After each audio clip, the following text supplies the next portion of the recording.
Goeiedag julle en dankie dat julle inskakel by vanoggend se begeleide gebed. Nou, my hart vir vandag is dat die Here ons sal leer om reg te leef.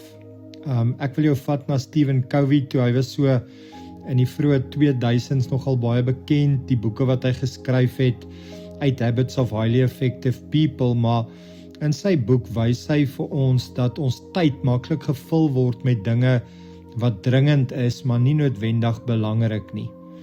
Ons hardloop van krisis tot krisis, ons raak vasgevang in afleidings en intussen skuif die belangrike of die belangrikste dinge soos ons verhouding met God, met mense, ons roeping, al hoe verder weg.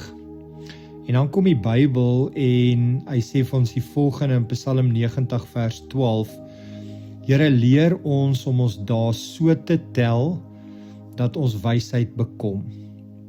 En dit beteken vandag vir my, Here help my nie net om besig te wees nie, maar om reg te leef. Nou, ek wil jou baie graag begelei in 'n gebed. Kom ons word net vir 'n oomblik stil voor die Here. Ek wil jou vra as jy kan sit rustig met jou oë toe, met jou hande oop op jou skoot.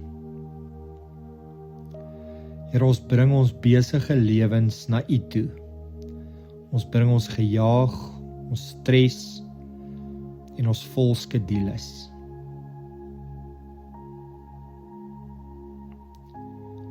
Here, U ken my lewe, U weet waar my tyd ingaan. Wys vir my nou, waar spandeer ek my energie op dinge wat nie regtig saak maak nie?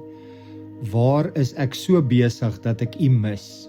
Waar stel ek die belangrikste dinge uit in my lewe? Dan wil ek jou vra, plaas jou hand nou op jou hart. Here, verander nie net my skedule nie, maar verander my hart. Gee my 'n hart vir wat regtig belangrik is, 'n hart wat U eerste stel, 'n hart wat tyd maak vir mense, 'n hart wat leef vir dit wat ewige waarde het. Here, leer my om my dae reg te tel, om wys te kies, om minder te doen wat nie saak maak nie, om meer te doen wat U eer. Ek gee vir U my tyd en ek gee vir U my lewe. Here, help ons om nie net vol lewens te hê nie, maar betekenisvolle lewens te hê. Ons bid dit in Jesus se naam. Amen.